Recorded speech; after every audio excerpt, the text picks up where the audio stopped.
Madame le ministre en porte-parole du gouvernement, Monsieur le secrétaire d'État, Mesdames, Messieurs les collaborateurs, je suis très heureux d'être parmi vous cet après-midi. D'abord, vous remercier les honorables députés pour la confiance, en tout cas, qu'ils nous ont manifestée lors de la séance de préparation de cette grande réunion, de cette plénière. En portant le budget du ministère, comme l'a dit tout à l'heure l'honorable député, de 50 milliards en 2025 à 350 milliards, soit 609% d'augmentation. Je voulais juste dire, si vous voulez, de par mon expérience industrielle, pourquoi nous avons demandé un tel budget et surtout, quel va être son impact. Pour cela, d'abord, il faut de l'industrie. Il faut savoir que la révolution industrielle a démarré d'abord en 1665, en Europe, en Allemagne, aux États-Unis. C'était la période du charbon, de l'énergie. On ne savait pas encore fabriquer des produits.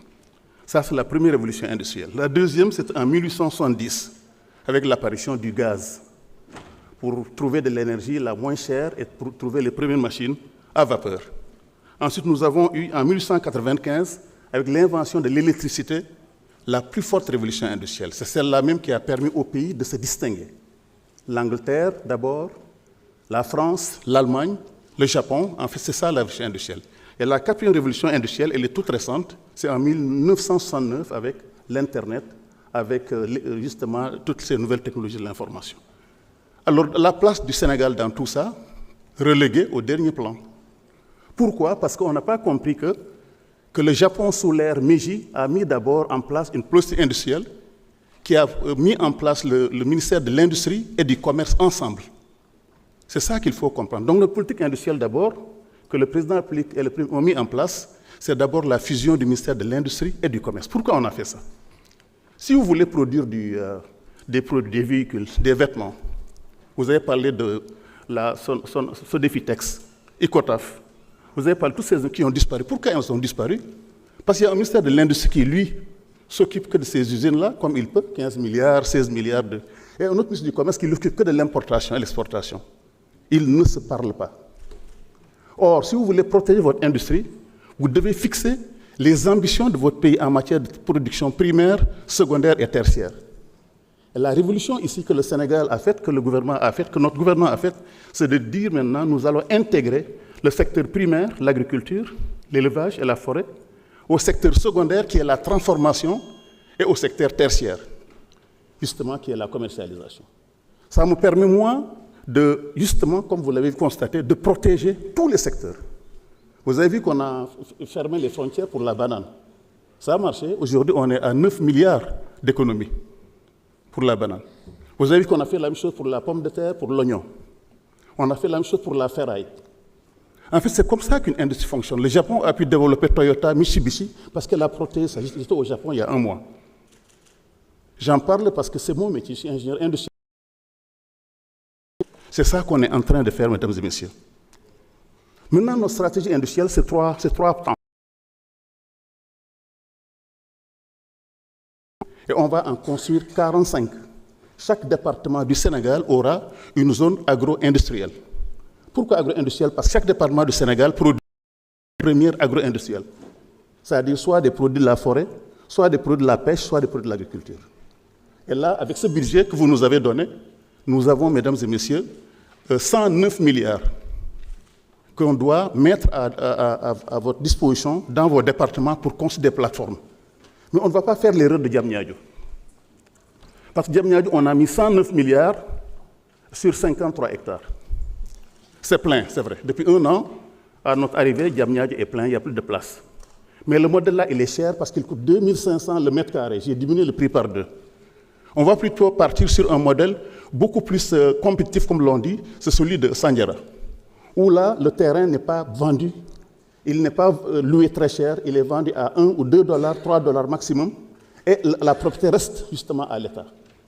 Et c'est ce modèle-là que nous allons appliquer, aussi bien pour les agropoles que pour les zones industrielles. Alors pour les agropoles, il faut savoir que cette année, avec ce budget, nous allons pouvoir faire 28 plateforme industrielle agropole cette année. Sur les départements du centre Fatick, Kaffrine, Diourbel et Kaolack, et sur les départements du sud, c'est-à-dire Sédhiou, Kolda et Ziguinchor. Ça, c'est acté. Nous allons lancer les marchés en début d'année et nous allons mettre les meilleures entreprises de BTP sur ces chantiers-là. Et à la fin de l'année, alors nous allons commencer parallèlement à ça à faire ce qu'on appelle le marketing territorial, c'est-à-dire aller chercher les usines. C'est exactement ce que j'ai fait à Sandiara, ce que j'ai fait toute ma carrière. Concernant le deuxième, qui est le volet industriel, avec l'APROSI, nous avons deux types d'industries. Il faut savoir que l'industrie, il y a deux types d'industries dans le monde. Il y a ce qu'on appelle l'industrie verticale, qui intègre la matière première, c'est-à-dire la mangue jusqu'au jus final, en passant par l'emballage et ainsi de suite. Il y a ce qu'on appelle l'industrie horizontale, qui, elle, n'a pas besoin d'une seule matière première. C'est le cas des médicaments. Dans une molécule de pharmacie, il y a 10 ingrédients différents, n'est-ce pas? C'est l'industrie du textile, parce qu'il y a plusieurs ingrédients différents. C'est l'industrie automobile, il y a des pneus, il y a des caoutchoucs, il y a toutes sortes de... En fait, ces deux industries, tant qu'on ne les distingue pas, alors on ne peut pas avancer. Et ce qu'on a fait. Tandis que les agropoles vont s'occuper de cette agro-industrielle. Et quand vous avez ces deux, vous avez tous les pays, en fait, tous les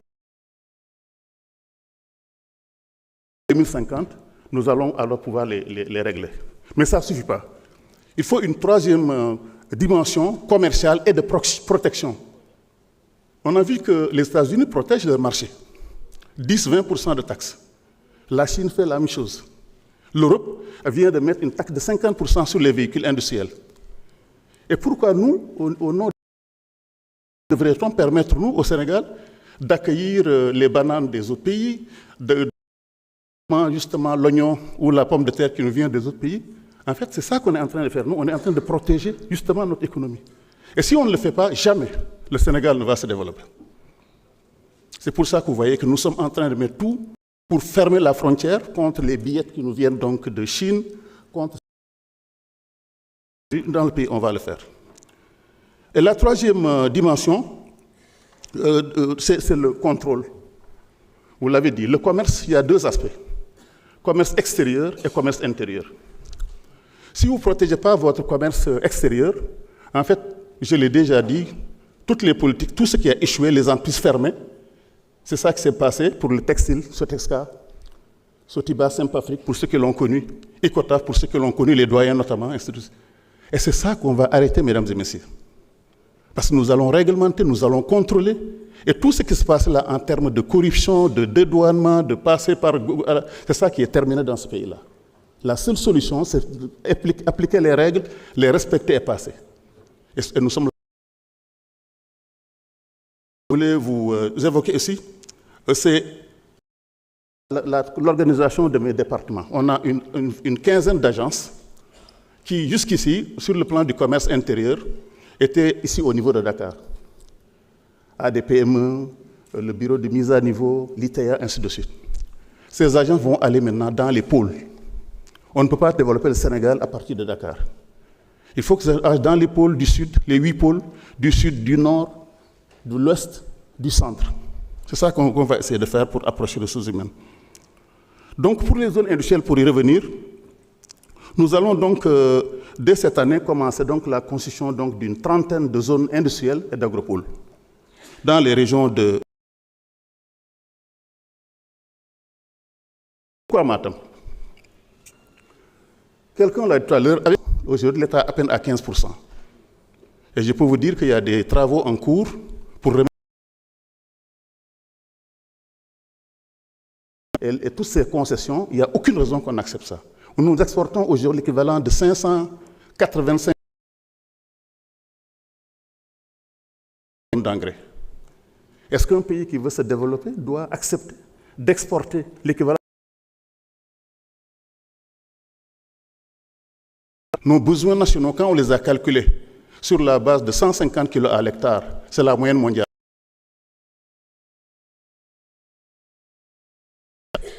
1 million de tonnes d'engrais, voilà les besoins du Sénégal. Tant qu'on ne le fera pas en engrais. Donc c'est pour cette raison-là que nous devons de mettre en place cette vraie politique industrielle. Et le budget que vous nous avez donné, mesdames et messieurs, c'est essentiel. Pour nous, une zone industrielle, ce n'est pas seulement un endroit où il y a des usines, non. Une zone industrielle, c'est avant tout des incubateurs. Et ça me permet de répondre à la question d'un des députés qui m'a vraiment interpellé. En réalité, l'industrie, il y a un maillon manquant dans ce pays depuis 65 ans. Vous pouvez me croire, j'ai dirigé la recherche au niveau de Nestlé. C'est ce qu'on appelle les incubateurs, les usines pilotes. Une fois que vous développez un produit pour les enfants, une voiture, il faut le tester, comme un bébé.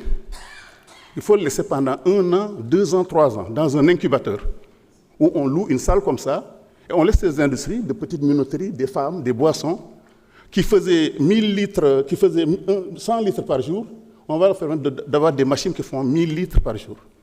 Après 2000 litres, ensuite 3000 litres. Au bout de 3 ans, ces gens ont déménagé dans des usines. C'est comme ça se fait en Europe. J'étais en Chine il y a 1 mois, c'est comme ça. J'étais en Turquie il y a 1 mois, c'est comme ça. J'étais aussi en Arabie. C'est exactement comme ça. C'est ça que le pays n'a jamais fait. On a un incubateur. Et dans les usines, dans notre groupe, il y avait ce qu'on appelle donc des usines pilotes. C'est ça qu'on va faire, mesdames et messieurs. Tous les agropoles, toutes les zones industrielles auront ce qu'on appelle des incubateurs. Pour les jeunes, pour les femmes, pour les GIE, pour leur permettre de grandir, pas seulement sur le plan technique, mais aussi sur le plan commercial. Parce que l'autre dimension, vous parlez de formation, mais la formation a une dimension technique et commerciale, et marketing. Un produit ne se vend pas tout seul. Si vous prenez une entreprise, vous lui donnez juste de l'argent, elle va échouer. Parce que la vente est un métier. L'industrie est un métier à part. N'est-ce pas? La gestion financière, c'est un métier à part. Sans les 3, ça ne marche pas. Et c'est dans ces incubateurs que j'ai vu, il y a 1 mois en Turquie, je vais d'ailleurs envoyer l'équipe aussi en île Maurice. J'aimerais que quelques députés viennent nous rejoindre. C'est ça leur secret. C'est les incubateurs. Et on va en construire cette année donc avec notre projet. Il y a peut-être 1 millier de camions maliens qui sont là-bas tous les jours. En fait, si vous n'avez pas de port qui sont dans une zone hors taxe, hors douane, pour aller vite. Une entreprise, elle n'attend pas. La même chose, c'est valable pour que quand le produit est emballé, il est fini, il est mis dans un conteneur pour être exporté. La troisième dimension qui manque dans ces zones, c'est des zones de stockage, des zones de stockage, ce qu'on appelle des entrepôts, qu'ils soient frigorifiques ou pas. Parce qu'il y a 2 types d'entrepôts. Les produits agroalimentaires ont besoin de différents entrepôts frigorifiques, négatifs ou positifs. Et la troisième dimension qui manque, c'est des marchés. Il faut un marché de gros dans ces zones-là, et il faut des laboratoires de contrôle, il faut un guichet unique d'accompagnement pour la douane. Ça, c'est très important. Vous avez aussi parlé des relances des entreprises en difficulté. Ça aussi, c'est un point qui est très important, qu'on a bien noté. Mais en fait, si vous voulez le faire, il faut vraiment faire ce qu'on appelle root cause analysis.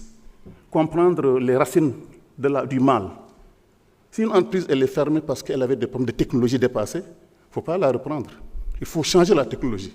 Si elle est fermée pour mauvaise gestion, il faut aussi comprendre ça. Donc c'est ça qu'on est en train de faire. Il y a effectivement une bonne centaine dans tous les départements.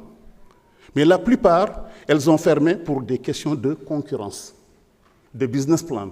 C'est-à-dire on les a laissés, ils font des chaussures, on importe des chaussures de Chine ou des tissus.